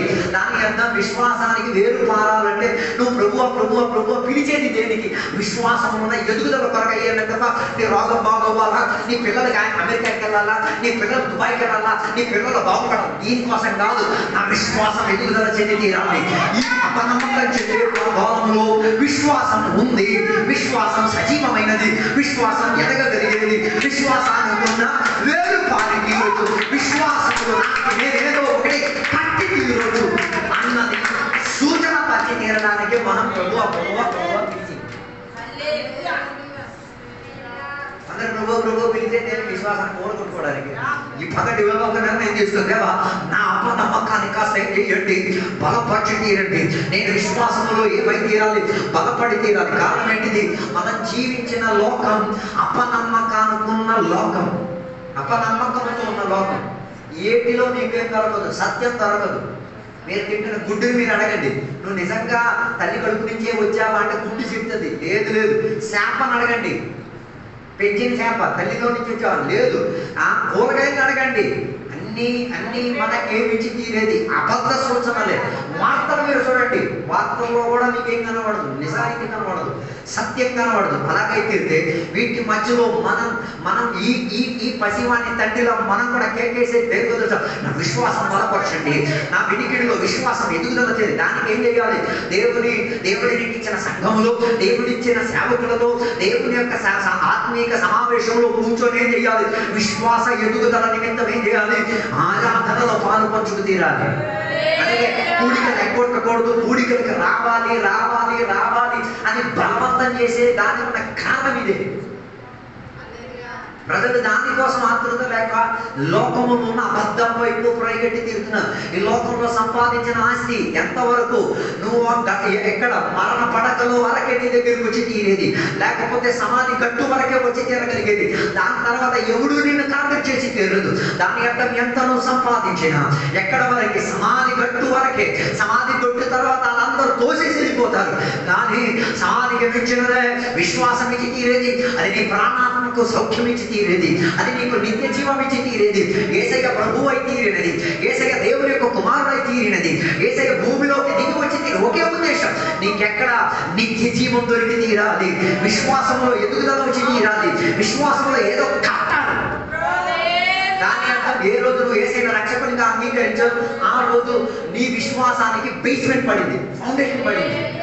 అర్థం కాదు. దాని నెక్స్ట్ పెట్టే ఏం చేసావు? బాప్తిసం. ఏ రోజు నువ్వు బాప్తిసం పొందావు? బాప్తిసం దేనికి తీసుకునేది? యేసయ్య మరణ పునరుద్ధానంలో ఏకీభవించుకు తినడానికి. అప్పుడు మీకు ఒక సందేహం, ఏ వయసులో పిల్లలకు బాప్తిసం ఇచ్చుకోవచ్చు? ఏ వయసులో పసి పిల్లలకు బాప్తిసం ఇచ్చుకోవచ్చా? కొంతమంది పోయిన రోజు విశ్వాసం ఇక్కడ మా చిన్నబాబు విశ్వాసం బాప్తిసం ఇచ్చి తీరాలంటే ఏం చేయాలి? ఏ వ్యక్తి బాప్తిసం పొందుతున్నా ఆడు ఒప్పుకొని చెప్పాలి. ఏమని? యేసయ్య మాత్రమే నా దేవుడు, యేసయ్య మాత్రం ప్రభు అన్నది. అది ఏ వయసులో చెప్పగలిగింది? మామూలుగా ఏంటి మన చిలక చెప్పినట్టు చెప్పడం కదా. విశ్వాసంతో కూడి దాని యొక్క తొడతలో పునాది వేయగలిగి తీరితే దాన్ని పైన మనం కట్టవచ్చు. అర్థం కాలేదు. అందుకే పునాది చెక్ చేస్తారు. అందుకే పాస్టర్లు త్వరగా ఎవరు ఏం చేయరు, బాప్తిసం ఇస్తారు. పునాది వేసినట్టు కరెక్ట్గా ఉందా లేదా, లేకపోతే ఊరికిన రొట్టి ద్రాక్షరసం దొరుకుతున్నది కానీ చెప్పి ముంచేసి ఇచ్చేయడం కాదు. దీనికి ఏముంది? బేస్మెంట్ ఉంది. విశ్వాసంతో ఉన్న బేస్మెంట్ కరెక్ట్ ఉండి తీరితేనే నెక్స్ట్ గట్టి కలిగి తీరేది. ఆ గట్టు బాప్తిస్మ మన ప్రక్రియలోకి రాగలిగి తీరేది. బాప్తిస్మ మన ప్రక్రియలో గట్టి తీరిన తర్వాత ఆత్మాభిషేకం లేకపోతే పరిశుద్ధాత్మలో ఉన్న బాప్తిస్మం. దాని తర్వాత ఉన్న గట్టే వేర్పాటు చెంది తీరేది. దానిపైన ఉన్న గట్టే ప్రార్థన, దానిపైన ఉన్న గట్టే సహవాసం, దానిపైన ఉన్న గట్టే బల్లాడన. దాని అర్థం ఒక్కొక్క బేస్మెంట్ కట్టబడి విశ్వాసంలో ఎదుగుదల పొందిపైకి రావాలి. దాని అర్థం రొట్టి ద్రాక్షారం తీసుకునేది ఏదో సరదా పండగ కాదు. అది తీసుకునేటప్పుడు నీకు విశ్వాసం రావాలి, నిరీక్షణ రావాలి. ఏంటిది? ఇప్పుడు నీకు అంతే, ఇప్పుడు ఈ శవం ఎక్కడ మట్టిలో కలిసిపోయిన ప్రాణాత్మ ఇంటికి వెళ్ళిపోద్ది, నిత్య జీవానికి. రొట్టి బల్లారాధన తినేది ఓసుకు దొరుకుతుంది కదా, తిని ఓసుకు దొరుకుతున్నది కాదు. అది నీకు నిరీక్షణ ఇస్తున్నాను, అది నీ విశ్వాసంలో నిలకడదు. లేకపోతే కలిగే చోటు కలిగి క్షమాపణ అడిగి సరిపరుచుకొని పుచ్చుకోవడానికి ప్రయత్నం చేసుకోవాలి. అర్థం కాలేదు. అందుకే సంఘానికి 7 స్తంభాలు ఉన్నాయి, విశ్వాసానికి కూడా 7 స్తంభాలు. ఈ స్తంభాలు ఒక్కొక్క మెట్టు కరెక్ట్ ఉందో పరిశోధించు. ఒక్క మెట్టు కరెక్ట్ లేకపోయినా ఉడివరు. నీవు కట్టిన కట్టడల భూమిలోనే మిగిలిపోయి తీరింది. అందుకే గుర్తుతే ప్రభు ఒక్కొక్కటి ఎతకండి. వేర్పాటు ఉందా? లోకం నుంచి వేరు ఉందా? పాప స్వభావం నుంచి వేరు ఉందా? లోక సంప్రదాయాల నుంచి వేరుందా? వేరు లేకపోతే దాని అర్థం నీకేమి లేదు, బేస్మెంట్ కరెక్ట్ లేదు. కట్టిన కట్టడల ఏం కాదు, నిలకడకు. అందుకే కదా పౌలు గారు చెప్తున్నాను, నేను విశ్వాసం నాకు అప్పగించబడిన దాన్ని నేనేం చేశాను, కడముట్టించి తిని నా విశ్వాసానికి నేనేం చేశాను, మంచి రీతిగా నేను ఏం చేశాను, దేవుని చేతికి. దాని అర్థం నువ్వు పరలోకం వెళ్ళడం ఉట్టి చేత కాదు, నీ విశ్వాసంతో ఉన్న కట్టుదలను ఇచ్చుకొని పరలోకానికి వెళ్ళాలి. చాలా మంది వృత్తిని ఎలా వెళ్ళిపోతున్నారు, నో వే. అప్పుడు మీరు అడుగుతారు, అయ్యా యేసయ్యతో మరణించిన దొంగ ఏదైనా చేశాడు కదా, ఆడు చేసిన మంచి కార్యం ఏంటి? ఆడు చేసిన మంచి కార్యం మనం ఏమో చెయ్యం. ఏంటిది? యేసయ్యతో కలిసి ఉండే చచ్చిపోయాడు, యేసయ్యతో కలిసి ఉండే సిలువ వేయబడ్డాడు, యేసయ్యతో కలిసి ఉండే తన ప్రాణాన్ని అప్పగించుకోగలిగాడు. అర్థం కాదు. లేకపోతే ప్రత్యక్షత, యేసయ్య ప్రత్యక్షతలో ఉన్నప్పుడు చివరిగా శ్రేష్ఠ అనుభవం పొందినట్టు ఆడే. చాలా మంది చెప్తారు పరలోకంలో ఆడే టోపులో ఉన్నాడు. అందరూ దాన్ని చుమకేసేస్తున్నాడు. పరలోకంలో ఏ గిఫ్ట్ దొరకదు, ఏ కొన అన్ని దొరుకుతాయి. కారణం తెలుసా, నీకు దొరకలేని దానికన్నా సౌభాగ్యం అని దొరికింది. నువ్వు విశ్వసించాల్సింది. వీడికి కంటికి కనబడి తీరేంతటిగా కలిసి యేసయ్యతో కలిసి మరణించాడు, యేసయ్యతో కలిసి ఏం చేశాడు, యాత్ర తీరాడు, యేసయ్యతో కలిసి తన ప్రాణాన్ని అప్పగింది. దానికన్నా సౌభాగ్యం ఇంకేం లేదు. అందుకే నేను చెప్పాను, తన కట్టుదల ఏమైతీరింది. ఆయన అడిగింది, దేవా నీ రాజ్యం వచ్చినప్పుడు నాకు రాజ్యంలో చోటించుకో. దేవుడు నేడు నీవు నాతో కూడా విశ్వాస పంక్తిలో ఉన్నావు కాబట్టి నాతో ఉంటావు. దాని అర్థం చివరి గడియలు మరణానికి నా చివరి సెకండ్లో ఆయన విశ్వాసంతో కలిగాడు. వదలలే ఛాన్స్. ఆయనకి శిలువ మరణానికి వెళ్ళి అది మీరు ఇంటికి ఒకసారి చదవాలి. ఆడ యేసయ్యని నమ్ముతాం. తొలి యేసయ్యని ఏం చేయాలి, నమ్మలే, దూషించాడు, అవమానపరిచాడు, కించపరిచాడు. కానీ ఎప్పుడు తనక పైన తలరాతలో కనబడింది, యూదులకు రాజు ఈయను, రక్షణకు ఆధారకర్త ఈయన మాత్రమే రక్షకుడే అయిన దేవుడు, ఆయన ఏ తప్పిదం చెయ్యలేదు అన్నది ఆయనకి కనబడి తీరుతో అప్పుడే ఆయన పక్కన వాడికి స్వాత చేస్తున్నాడు. ఏమని, మనం తప్పు చేసాం కాబట్టి.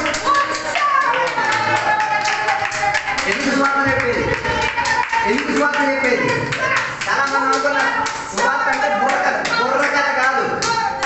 చచ్చిపోతున్న అవకాశంలో కూడా ఒకరికి ప్రాణం పెట్టడం అన్నదే స్వాత.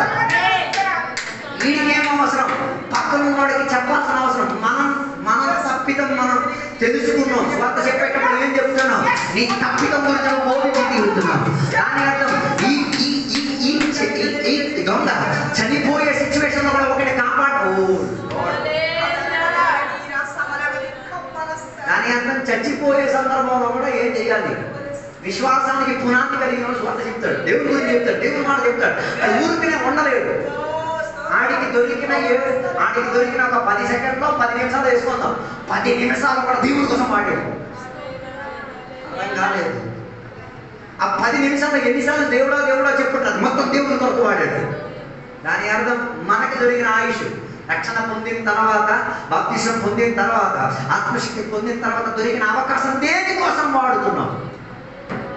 విశ్వాసానికి ఉన్న నిలకడకం కొరక, లేక ఊరికినే దేవుడా అని పిలిచి ఏదో కట్టింది పడగొట్టుకు తినడం. దానికే మన విశ్వాసంలో నిలకడకం కలిగి ఉండి తినడానికి దేవుడు యేసయ్య దగ్గర కూర్చొని, దేవా నా విశ్వాసాన్ని కాస్త ఏం చేయమయ్యా, పెంచనికు దేవా, నేను విశ్వాసంలో పెరిగి తీరాలి, నేను విశ్వాసంలో దేవునికి దగ్గర తీరాలి, నేను విశ్వాసంలో ఏం చేయాలి, అదృశ్యమైన వాటిని నా జీవితంలో ఏం చేయాలి, కనబడి తీరేంతటిగా నేనేం చేయాలి, ప్రదర్శన పరుచుకు తీరాలి. దానికి నువ్వు దేవా నీ విశ్వాసంలో ఉన్న ఎదుగుదల నాకు దయచేయను దేవా. అందుకే కదా యేసయ్య చెప్పిన ఆపగించేంత విశ్వాసం ఉంటే చాలు, ఎంతటి పెద్ద కొండైనా ఏమై తీరుతు, కింద సముద్రంలో పడి తీరుతుంది. దాని అర్థం ఎదుగుదల చెందే విశ్వాసం, నిలకడత్వం చెందే విశ్వాసం, లేకపోతే పైకి ఏది వచ్చి తీరెంతటిగా ఉన్న విశ్వాసం. ఈ పగటి వల్ల దాని వరకు మనం ఎక్కడికి రావాలి, యేసయ్య దగ్గరికి వచ్చి చెప్పాలి, నా విశ్వాసం బలపరచండి, నా విశ్వాసం కాస్త పెంచనివ్వండి. దాని అర్థం ఈ లోకంలో నా విశ్వాసం ఏమై తీరదు, ఎదిగే ఛాన్స్ లేదు. కానీ నీవు నా పక్కన ఉంటే నా విశ్వాసం ఎదిగి తీరుతుంది. దానికి మంచి ఉదాహరణ రాహాబు గురించి. రాహాబు అన్న వేశ్య జీవితాంతం ఏం చేసింది, వేషవృత్తి చేసి జీవించి తీరింది. కానీ ఆమెకేం వినబడి తీరింది, ఇశ్రాయేలీయుల పట్ల దేవుడు చేసిన విడుదల వినబడి తీరినప్పుడు అప్పుడు ఆమెకు అంతగా నమ్మకం రాలేదు. కానీ ఆ విడుదల అనుభవించిన వారు వచ్చి దాని గురించి ప్రస్తావించేటప్పుడు ఈమె విశ్వాసం ఎదిగింది. కాలేదు. దాని అర్థం విశ్వాసము గురించి విన్న ఎవడో రాహమన్న వేశ్య విశ్వాసములో నిలకడత్వం కలిగిన వారు వచ్చి పలికేసరికి ఈ విశ్వాసం లేని ఆమె విశ్వాసంతో ఎదుగుదల పొందిన ఈమె ఇద్దరు కలిసి విశ్వాసంలో నిలకడత్వం కలిగి దాని అర్థం ఆ రోజు ఆమె జీవితాన్ని ఏం చేసుకుంది యేసయ్యకు ఆధారపడి తీరేందుకు అప్పగించుకు తీరింది. అందుకే నేను చెప్పినా కూడా అనుకున్నా ఉద్దేశం ఇదే, విశ్వాసం ఉంటే అవతల ఉన్నవాడికి ఏం చేయాలి, బలపరిచేటట్టు తీరాలి, చంపేటట్టు ఉండదు. అందుకే కదా మత్తయి సువార్తలకు పుస్తకం 14వ అధ్యాయంలో మనం చదవగలిగేది యేసయ్య తన శిష్యులతో కలిసి ఒకసారి ఓడలో ప్రయాణమై వెళ్తున్న సందర్భమున యేసయ్య తన శిష్యులు యేసయ్య నీళ్ల మీద ఏం చేసుకున్నాడు, నడుచుకొని రావడం జరిగింది. నడుచుకొని రావడం జరిగిన సందర్భమున పేతురు ఒక మాట అంటాడు, పేతురు నీవు గాని క్రీస్తు అయితే, నీవు గాని మెస్సయ్య అయితే, నీవు గాని అభిషేక్తుడైతే నాకు చెప్పు మాయా, నేను కూడా ఈ నీళ్ళ మీద ఏం చేయాలి, నడిచి. దాని అర్థం వెలిచూపు వలన కాదు జీవించేది, దేని ద్వారా నడిచేది. 90% మంది దేవుని బిడ్డలు వెలిచూపు వలన దేవుని జీవించేది. వెలిచూపు అంటే మనకి కనబడేది నేను నమ్ముతా, కనబడలేనిది 95% దేవుని బిడ్డలు వెలిచూపుతోనే బతుకుతున్నారు. విశ్వాసంతో బతికిన అబ్రహాం విడిచిపెట్టి, అబ్రహాం విశ్వాసంతో బతికినోడే. అబ్రహాంకి దేవుడు అన్నారు నీ ఊరు పొలిమేర మొత్తం విడిచిపెట్టమన్నారు. వెంటనే ఏం చేశాడు, దేవుడు చెప్పిన ఆజ్ఞ ప్రకారంగా ఇల్లు కూడా కట్టుకోలేదు. మనం ఇల్లు కట్టింది ఎవరిని అడిగేసాం, మీరే వేయించింది. మీరు బండి కొన్నది ఎవరిని అడిగేసి మీరే వేయించింది. మీరు జీవితంలో సంపాదిస్తున్నారు ఎవరిని అడిగించామన్నా మీరే వేయించింది. విశ్వాసంతో నిలకడతాం, వెలిచూపున్నోడే అని చదువుతాడు. అదే అందుకే కదా వెలిచూపున్నోడు ఏం చెప్తాడు, ఒక మీటింగ్ పెడతామా, ఓ భోజనం పెడతాం, డబ్బులు లేవు, దాని అర్థం వీడు వెలిచూపుడే. వీటి దేనికి పనికిరాడు, విశ్వాసంతో ఉన్న గుంపులో పనికిరాడు. అర్థం కాలేదు. ఒక మంచి కార్యానికి వెళ్దామంటే వద్దయ్యా వెలిచూపుడు, దాని అర్థం ఇది చూస్తే మాత్రం ఏం చేస్తాడు, నాకేవాడు. అదే విశ్వాసంతో ఉన్నాడు చూడకుండానే ఆయన ఏం చేస్తాడు, ఇది జరిగి తీరింది, జరిగి తీరింది. దాని కొరకు దేవుడి సన్నిధిలో విశ్వాసంలో దేవుడికి అడిగి దేవా నా విశ్వాసం కాస్త పెంచనివ్వు దేవా, ఈ పగటి వల్ల నువ్వు ఎలా బతికి తీరుతున్నావు, నీవు ఉద్యోగం ఉంటే ఎవడని బతికేస్తాడు, ఉద్యోగం ఉంటే ఎవడని బతికేస్తాడు, ఉద్యోగం లేనప్పుడు బతకాల, అప్పుడే విశ్వాసం. రేపటికి బతకడానికి ఏ స్థాయి లేనప్పుడు దేన విధవరాలు ఏం చేసింది, తనకు ఉన్నది మొత్తం ఏం చేసింది, దేవుని మందిరంలో పడేసి వచ్చింది, ఏ సింతలాగా లేదు. అందుకే దేవుడు ఆమె విశ్వాసాన్ని గుర్తించారు. అక్కడ బోల్డ్ మంది వేశారు, బోల్డ్ మంది వాళ్ళకి ఏమున్నదానికి వేశారు, కానీ వాళ్ళలో ఏం కనబడలేదు, వేసేకి విశ్వాసం కనబడలేదు. కాబట్టి వాళ్ళందరూ ఇంట్లో బీరువాలో పెట్టేసి వచ్చారు. ఈమెలా కాలే, ఇంకా ఇంట్లో బీరువాలో పెట్టుకోవడానికి కూడా లేదు, ఉన్నది మొత్తం ఏం చేసింది, ఇచ్చింది. ఇచ్చేటప్పుడు కూడా ఆమెకి ఏం లేదు, వేదన లేదు, రేపు ఏం లేకపోయినా కూడా నేను దేవుడికి ఇస్తాను అంతదాకా ఏదైనా ఉంటే. అందుకే కదా ఉద్యోగం దొరకడానికి కొంతమంది చేసే బహానా ఫస్ట్ జీతం దేవునికి ఇచ్చేస్తారు. ఫస్ట్ జీతం కదా, మొత్తం జీతం దేవునికి ఇచ్చుకోవాలి. మంచి ఉద్యోగం అడగడాడు, అర్థం కాదు. దేవుడికి డుమ్మం కొట్టేస్తున్నారు. ఎలాగా, ఓ నెల చేతి ఇచ్చేసి దేవుడికి చున్నం కొట్టేస్తాం అన్నాడు. ఉద్యోగం దేవునికి అడిగాము అనుకో, దాని అర్థం ఆ ఉద్యోగానికి దొరికిన బోనస్ జీతం మొత్తం ఎవడికి, మనము దాన్ని ఏం చేసేది లేదు. ఇప్పుడు క్రైస్తవం ఎంత సులువుగా ఉందని ఆలోచించండి. 90% ఇది తెలిస్తే దేవుడు ఉద్యోగాడు, దేవుడు ఉద్యోగం ఇవ్వదేవా, బ్యాంకులో ఉద్యోగం ఇవ్వదేవా, దాని అర్థం ఆ బ్యాంకులో ఉద్యోగం చేయడం వలన నీకు తిండికి దొరుకుతుంది. దాని అర్థం అక్కడ ఉన్న ప్రజలు కూడా దేవుని దగ్గర విశ్వాసంలో ఎక్కడ ఉండి తీరాలి. అందుకే దేవుడికి అక్కడ ఉద్యోగం పెట్టింది. మన ఉద్యోగం జరిగే తెలియదు సార్, ఆరాధన కొట్టడం, చర్చికి రాకుండా ఉండాలి, దేవుడితో ఆ సంబంధం పెట్టుకోకుండా సంఘంతో ఏమో ఏదైనా అవసరం వస్తే చివరి డబ్బులు వేసేస్తారు. ముస్టోలు చిన్నట్ట అయ్యారు ఫలానా విషయం తెలియండి, పాప మా పాస్టర్ మరి ఇంకేం చేస్తారు, నీ మొహం చూసేసి ఏం చెప్పలేక ప్రార్థన చేసేటప్పుడు పుచ్చుకుంటారు. కానీ అర్ధరాత్రి ఆయన ఇంటికి వెళ్ళి ప్రార్థన చేసి దేవా నేను పుచ్చుకునేది అవతల మొహం మాడిపోకూడదని నేను చెప్పే తీసుకున్నానే తప్ప ఇందులో నాకే రీతి కలిగిన పాలు పెంపు లేదని చెప్పి ఒక ప్రార్థన చేస్తారు. లేదంటే మీ పాస్టర్ గారికి నేను అడిగి చూడండి. హలో ఉన్నారా నాతో కలిసి నేను చెప్పి రావడానికి ఉద్దేశం ఇదే. విశ్వాసములో నిలకడత్వం కలిగిన వారు వెలుచూపు చూడకుండా వారు ఏం చేసి తీరేది నడవడానికి ప్రయత్నం. అందుకే కదా పేదలు, నువ్వు కానీ క్రీస్తు అయితే నన్ను అనుమతించు దేవా, నేనేం చేస్తా ఈ నీళ్ళ మీద నడవడం సాధ్యమా? విశ్వాసం ఉన్నోడైతే నడుపుతాడు, లేనోడైతే లేదు. ఉన్నోడు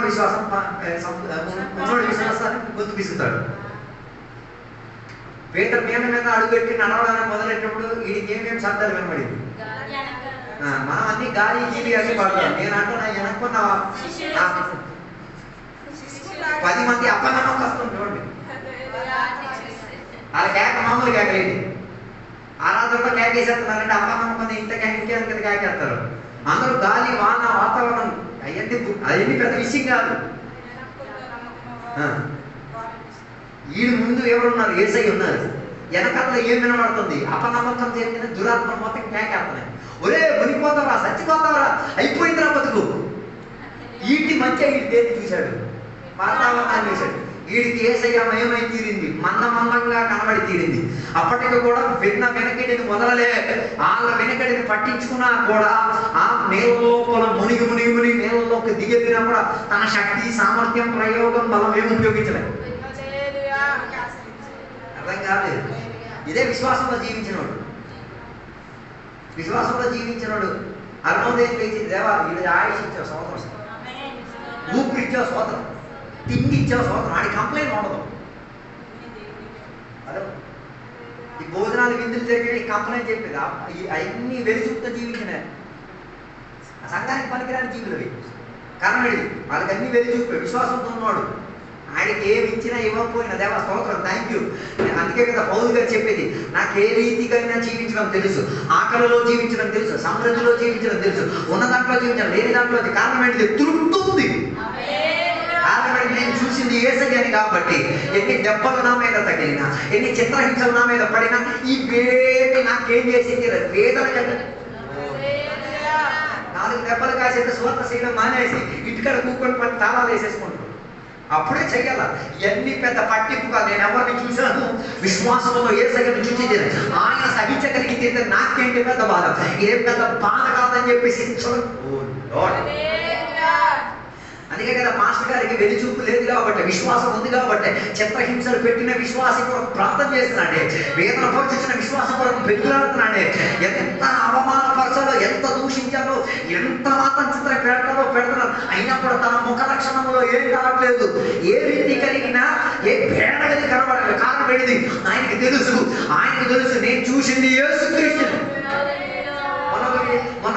ఒక విశ్వాసం రైతుడు నేను ఈ పనులన్నీ చేస్తాను, ఎప్పుడు నాకు సహాయం చేయట్లేదు. వెంటనే అయ్యగారు అన్నారు, ఒరే నేను చేస్తున్నాను, నువ్వేమైనా చూస్తున్నావా? ఆయన ఏం చెప్తున్నాడు? నేను ఇంత ప్రయాసపడుతున్నాను, ఎప్పుడు సగపుడు నాతో రావట్లేదు. పాస్టర్ గారు వెంటనే ఆయనకి తిరిగి అడిగాడు, నేను ఇంత ప్రయాసపడుతున్నాను, నువ్వేమైనా చూస్తున్నావా?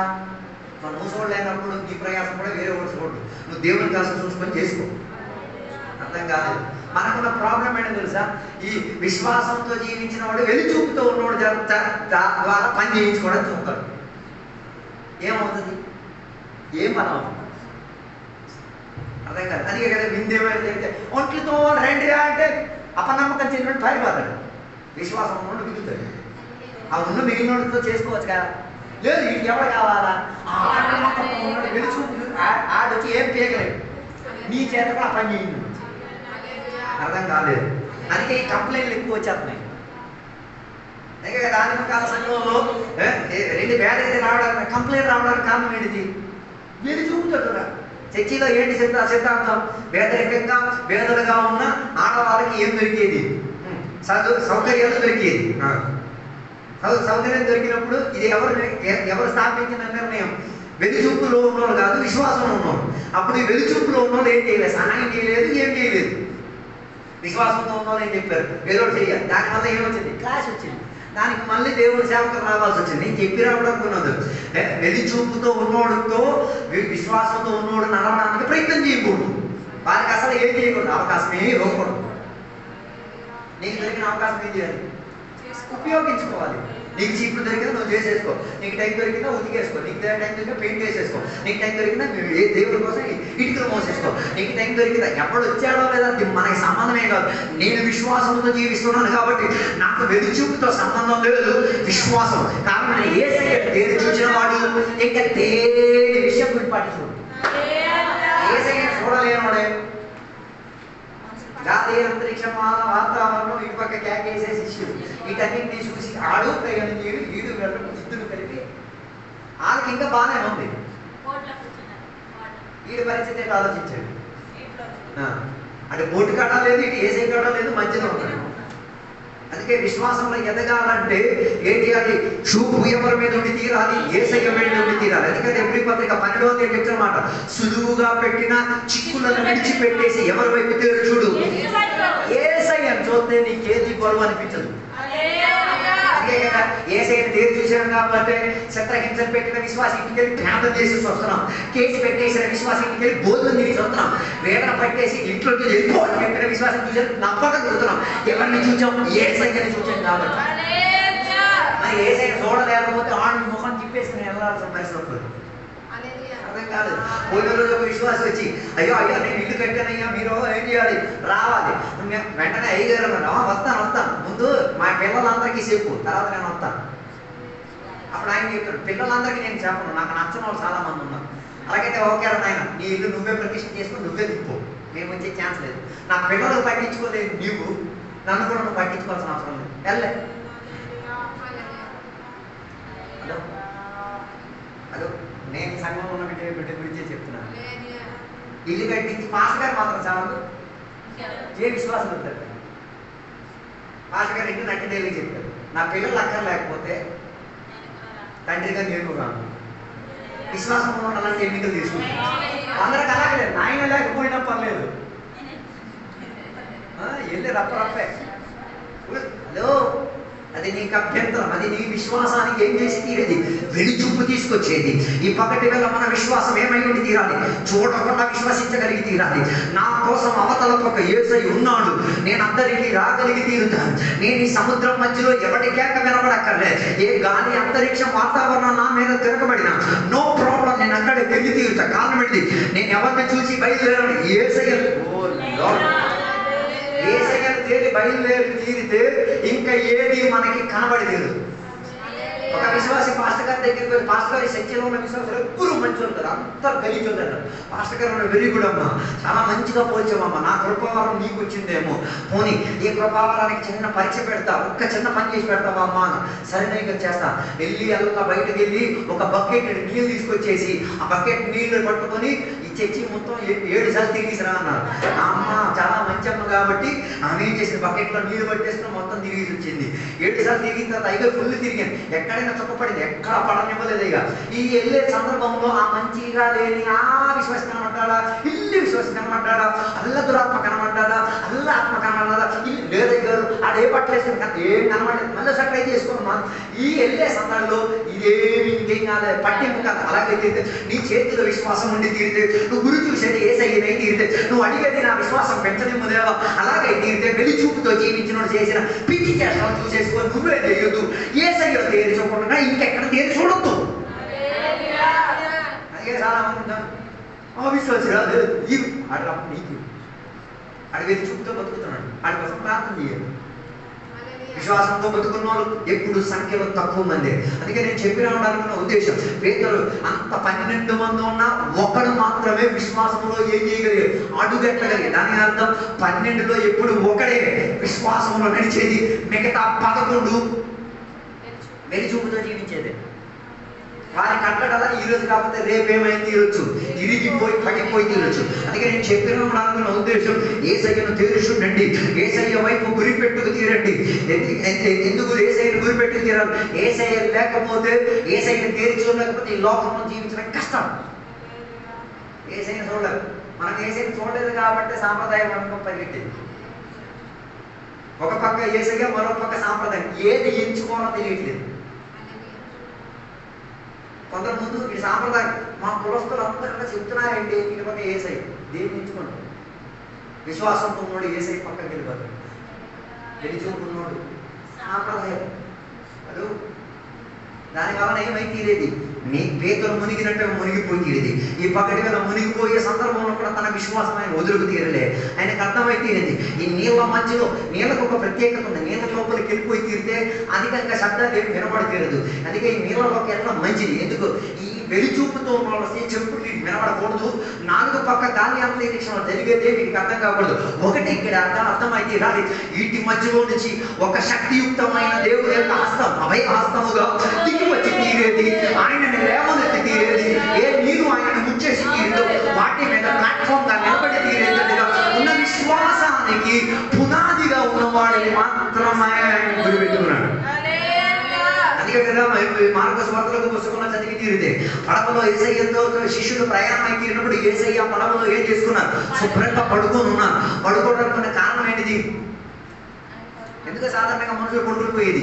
మనుషులు పడుకుపోవడానికి ఉన్న కారణం వారితో సంభాషణ లేకపోతే, వారి దగ్గరికి వచ్చి మాట్లాడడానికి మనుషులు లేకపోతే, ఆయనతో ఏ రీతి కలిగిన పట్టింపు లేకపోతే మనిషి ఏమైపోతే పడుకుని పోతారు. అలాగైతే ఏసై పడుకుని పోయారు. ఏసై పడుకుని పోవడం వల్ల ఏం జరిగి తీరింది? గాలి వాన విపరీతంగా ఏమై తీరింది? లెగిచొచ్చి తీరింది. ఆ లెగిచొచ్చిన గాలి వాన ఏమై తీరింది? ఆ పడవను ముంచేంతటిగా మారిపోయి తీరింది. వెంటనే ఏసయ్యను లేపి, ఏసయ్య మేము ఎలా అయిపోతున్నాం? నీకు విచారణ లేదా? నీకు ఆలోచన లేదా? ఏసయ్య వెంటనే లెగిచి ఏం చేశారు? గాలిని గద్దించారు. గద్దించిన తర్వాత ఏసయ్య ఒక ప్రశ్న అడిగారు, ఎందుకు మీరు భయపడి తీరుతున్నారు? ఇప్పుడు కూడా నేను మీ పక్క నుండి కూడా మీకు విశ్వాసం లేదా? ఏమర్థమైంది? ఏసయ్య పక్క నుండి కూడా విశ్వాసం లేకుండా ఉన్న విశ్వాసం ఉంటారు. ఏసయ్య పడవలో ఉన్నారు. ఏసయ్య దగ్గరగా చూశారు. ఏసయ్య శబ్దం దగ్గరగా విన్నారు. ఏసయ్య చేసిన అద్భుతాలు కూడా దగ్గరగా అనుభవించారు. అప్పటికి కూడా లోనే ఉంది, విశ్వాసమే లేదు.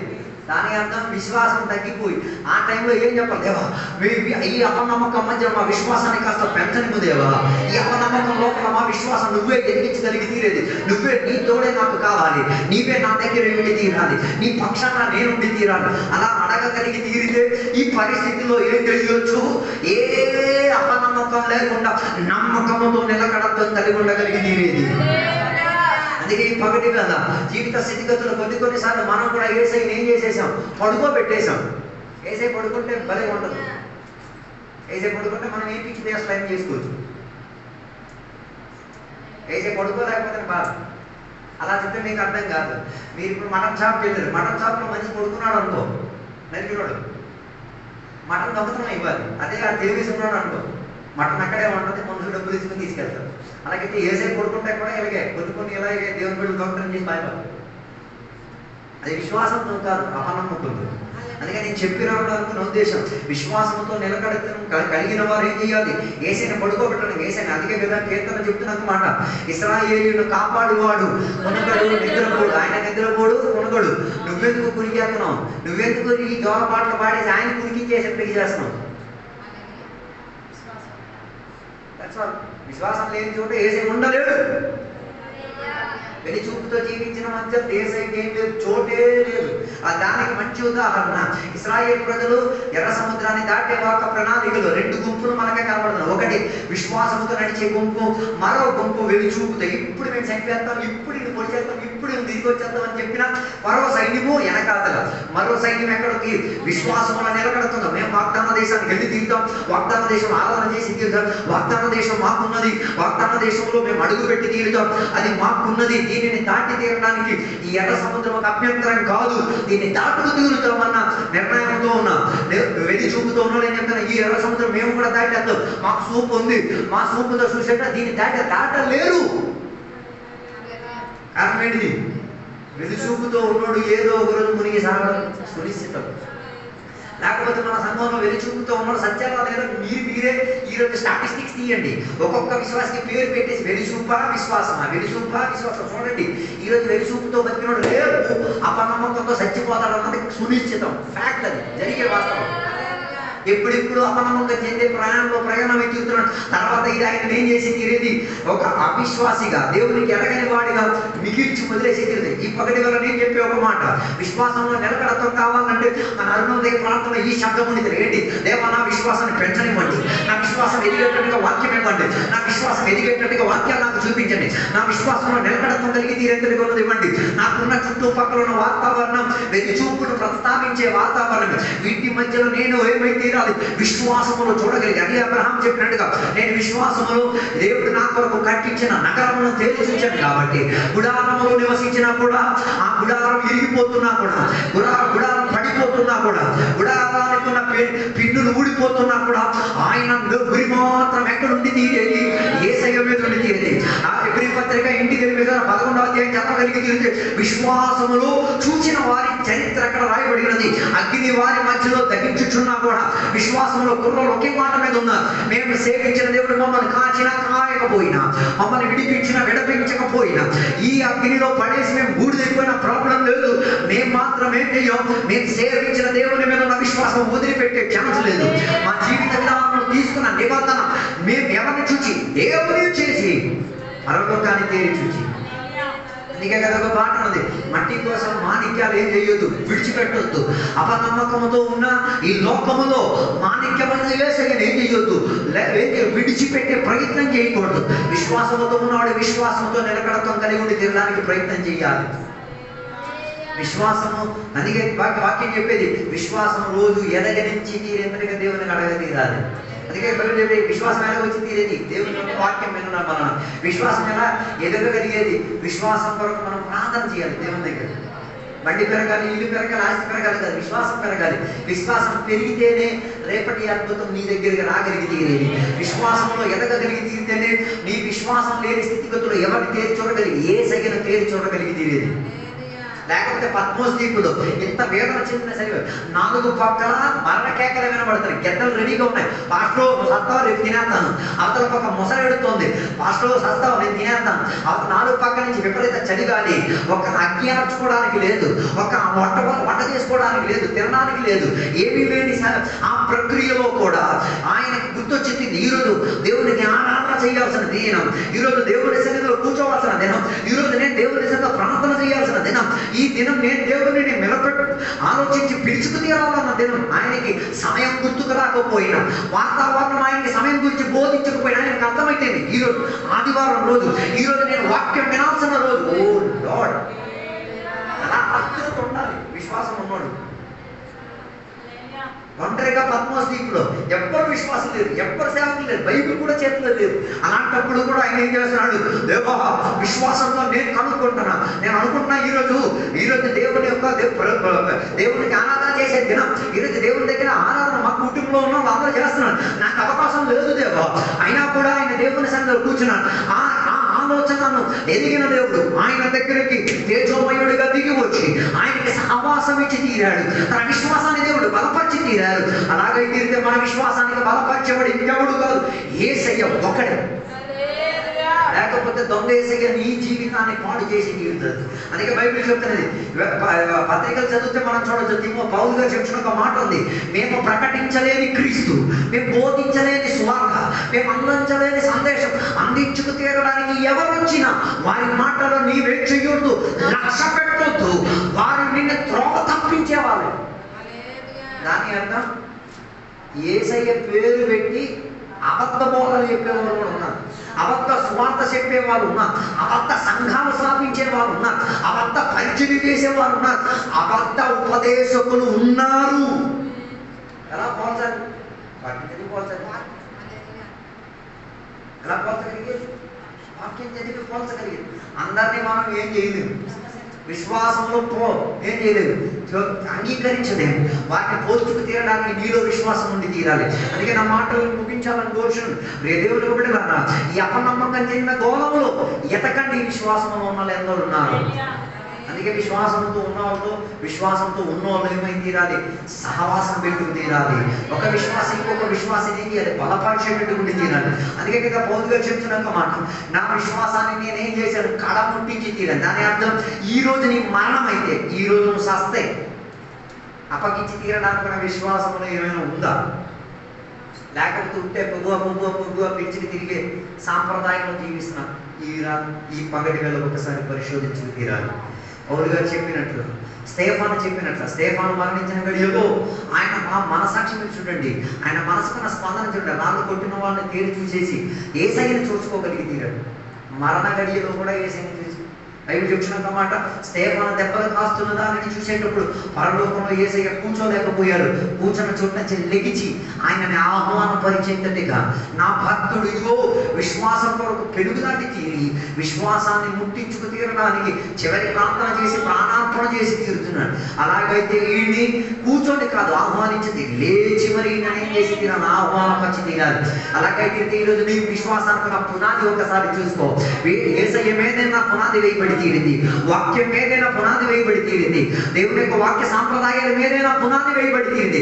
లేకపోతే పుట్టి దేవుని యొక్క వాక్యం వినేసి వెళ్ళిపోయేవాళ్ళు వెళ్ళిపోతున్నారు. ఒకసారి పరిశోధించండి. అలాగై తీరితే ఈరోజు కాకపోతే రేపు నీ విశ్వాస జీవితం కూలిపోయి తీరుతుంది. అందుకే బైబిల్ అక్కడ చెప్తున్నమాట, దేవుని యొక్క వాక్యం విని దాన్ని ఏం చేయాలి? ప్రాక్టీస్ చేసుకోవాలి. లాయర్ అయిపోతే అయిపోయింది. లాయర్ చదువు చదివేసి లాయర్ అయిపోతాడా? ఏం చేయాలి? ఏం అలవాటు చేయాలి? లాయర్ కోర్స్ అయిన తర్వాత లాయర్ అయిన తర్వాత కేసు వాదించాలి. అర్థం కాలేదు. ఏం వాదించాలి? కేసు వాదించాలి. కేసు వాదించేటప్పుడు గెలవాలి, ఓడిపోవాలి. ఓడిపోయేటప్పుడు ఏం చేస్తుంది?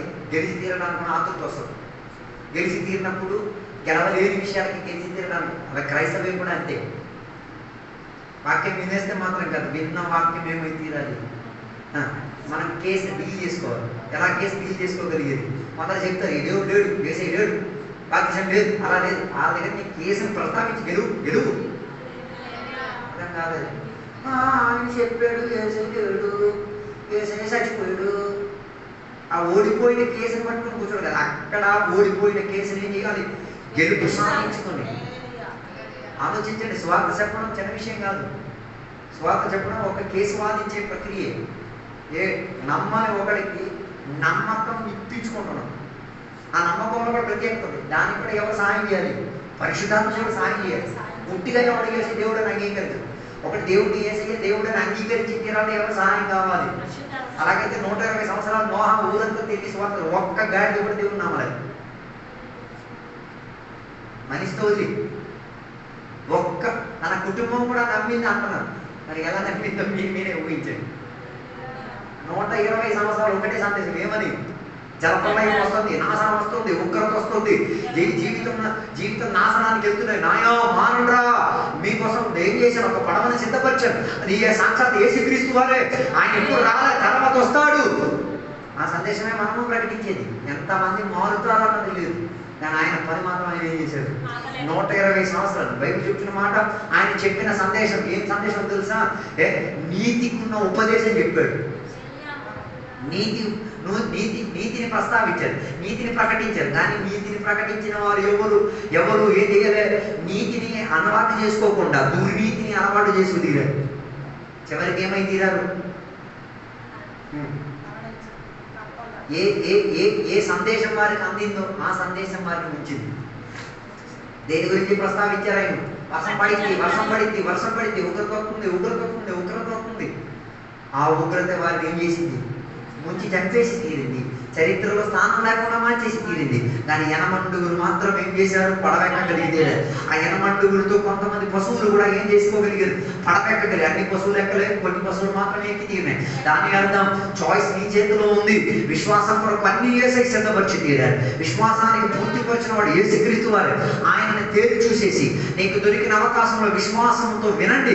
ఎంత అధికంగా దేవుడు నీకు ఇచ్చిన సంఘములో నుంచి, సేవకులోంచి వినగలిగితే అంత అధికంగా వినండి. ఎంత అధికంగా వినగలుగుతారు అంత అధికంగా వినండి. విని విశ్వాసంలో కట్టండి. కట్టింది దేవుడికి అప్పగించండి. ఇదే క్రైస్తవం. లేక మీరు కూడా చచ్చిపోయిన దొంగలాగా ఏమి లేక చచ్చిపోయిన తర్వాత మనకన్నా సూపర్ ఫాస్ట్ ఆడు.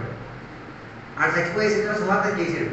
ఆ చచ్చిపోయే సమయంలో యేసయ్య కోసం చేయాల్సినవన్నీ చేశాడు.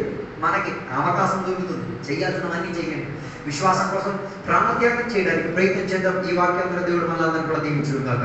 సమర్పించుకుందాం, మనం ప్రార్థన చేసుకుందాం. పరిశుద్ధ మహోన్నతుల దేవానికి వందనాలు తెలియజేస్తున్నాం. ఈ పగటి వేళ దేవాన్ని సన్నిధిలో మేము కలిసి వచ్చి నీ వాక్యంలో నుంచి ధ్యానించి నేర్చుకుని దేవ బలపై తీరడానికి దేవ కృపావాత్సల్యం మాకు దయచేసినందుకు దేవానికి స్తోత్రం. విశ్వాసములో ప్రారంభించిన దానిని దేవ యేసయ్య గురించి బైబిల్ బోధించింది మేము విన్నది దేవ విశ్వాసంలో నిలకడత్వం కలిగి తీరేందుగా, విశ్వాసంలో కట్టుబాటు కలిగి ఉండి తీరేందుగా దేవ అపనమ్మకం చెందిన ఈ గోళములో దేవ విశ్వాసం నీవే ఇచ్చి తీరాలి. మా విశ్వాసాన్ని వృద్ధి చేయండి దేవ. మేము మా అపనమ్మకాన్ని దూరపరచండి అయ్యా. ఈ రాత్రి ఈ పగటి వేళ నీ సన్నిధిలో మేము గోజాడి అడిగి తీరుతున్నాం. మా విశ్వాసంలో ఎదుగుదల పొంది కొన్ని కట్టాలి దేవ. మేము విశ్వాసంలో పునాధికారి తీరాలి దేవ. విశ్వాసంలో ఉన్న అలలు, సమస్యలు, గోళం, విపరీత గాలి, వాన అన్ని వచ్చినప్పుడు దేవ మా కట్టుబాటు విశ్వాసంలో నిలకడత్వం కలిగి ఉండి తీరితే, పునాది యేసుక్రీస్తు వారు అయి తీరితే, యేసయ్య కొరకు ఆసక్తి చెందే విధానంగా మా జీవితం అయి తీరితే ఆ కట్టిన కట్టుదల నిలబడగలిగి తీరుతుంది. వాన గాలి అన్నింటిని కూడా ఎదిరించుకోగలిగి తీరి దేవ చివరి గడియల్లో దేవుడితో కలిసి ఉన్న సహవాసంలో ఏర్పడి తీరడానికి సహాయపడి తీరేది. ఈ పగటి వేళ దాని కొరకు మమ్మల్ని మేము తగ్గించుకు తీరుతున్నాం. సహాయం దయచేయండి దేవ.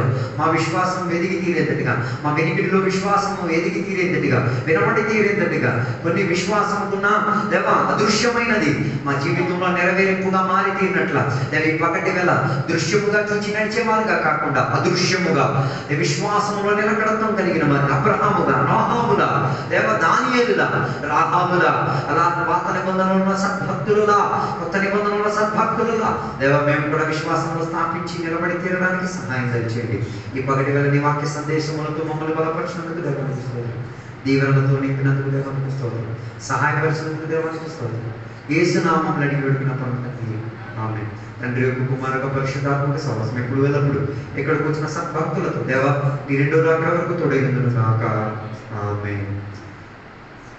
అందరికీ వందనాలు.